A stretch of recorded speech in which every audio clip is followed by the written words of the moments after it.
Hare Krishna. Today we're going to read the sixth chapter of Stories of Krishna, the Supreme Personality of Godhead, Volume 1. So let's get started. One day, a fruit lady came down the road in front of Nanda Maharaj's house. She called out, "If anyone wants fruits, please come and take them from me." Little Krishna took some grains of rice in his hand, as he had seen the older people do, to exchange them for fruit. But his hands were quite small, and he wasn't so careful to hold the grains very well. He dropped most of them as he walked. The Lord was so beautiful and charming that the fruit lady just filled his hands and arms with as many fruits as the child could hold. When she looked back at her basket, which supposedly was supposed to be filled with fruit, she saw that it had become filled with miraculously with jewels where there had only been fruits before. Just by getting her a few of her fruits, Lord Krishna had in turn given her a great fortune. On another day, Lord Krishna was playing on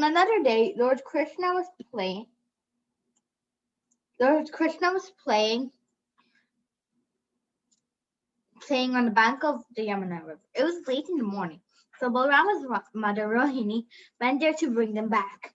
They would just not listen to her and continue playing. Mother Rohini went home alone and asked Mother Yashoda to try bring them home. Mother Yashoda said, after she came there, "It's very late for your lunch. You must be hungry and tired from playing so long. Balrama, my dear glory of the family, please come back with your younger brother immediately.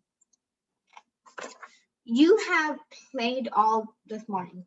Come take lunch at home. Your father Nanda Maharaj is waiting for you both. You must come back so he can eat."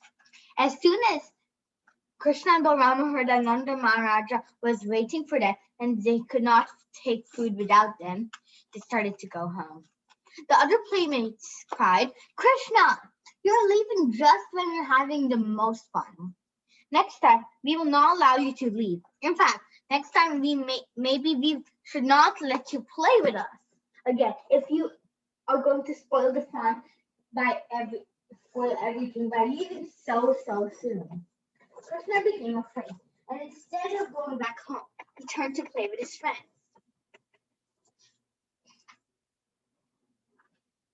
Mother Yashoda scolded his friends and told Krishna, "My dear Krishna, do you think that you're a street boy with no home? I see your body is very dirty for playing since early morning. Now go home and take your bath.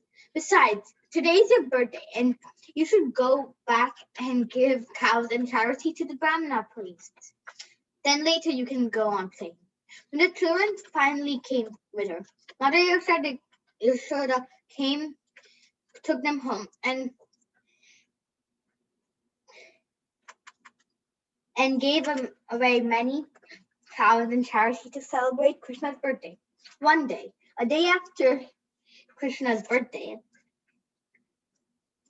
they decided to move because demons came to disturb the children so often, and all the cowherd men decided to move there with a family to a nice place near Vrindavana called Govardhana Hill. Everyone loaded all their belongings into cart. Oops, I did not see that. Belongings. 1 minute.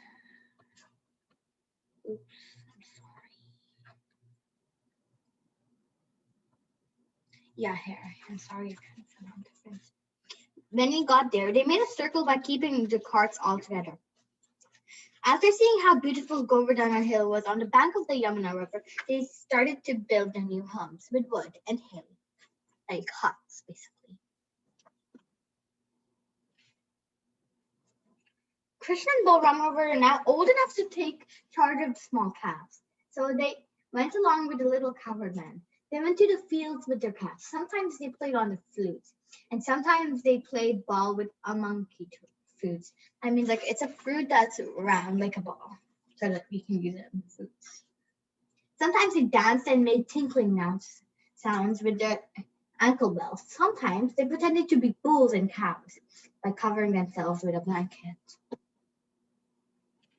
Once, when Krishna and Balaram played there, a demon named Vatsasura turned himself into a small calf and walked in with the other calves in the field.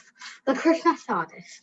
Balarama, he said to his brother, that is Vatsasura, not a real calf. Both brothers followed him and sneaked up on him. That means like, no one's looking.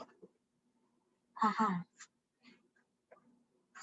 Krishna caught the demon calf by its two hind legs and tail and whipped him around very, very, very hard and threw him up onto a tree. When the demon fell down from the top of the tree and lay dead on the ground, all Krishna's playmates cried out, well done, well done.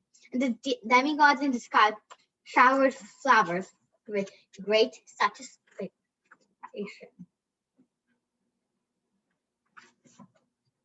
Every day, the cowherd men went to the bank of the Yamuna River to water their calves.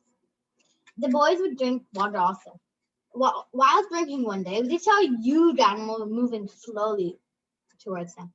It looked something like a big duck, and it was also as big as a hill. I mean, like it looked like this, kind of like a heron, blue heron. It's the name of this big, gigantic beast was Bakasura, and he was a friend of the demon king Kamsa.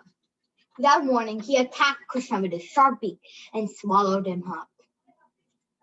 The boys became so terribly afraid they did not know what to do. Bakasura felt a burning in his throat. Krishna was becoming hotter and hotter and hotter, like fire inside him, until he vomited Krishna up. The demon tried to catch Krishna with his beak, but Krishna was much faster than the demon bird. He caught of those great big beak, and on front of his friends, he broke Bakasura's mouth, just as easily as any child would split a blade of grass. Up in the sky, the demigods played music with bugles, drums, and conch shells and showered flowers. Not any flower, the sweetest flower of all flowers. So that's the end of today's. Bye.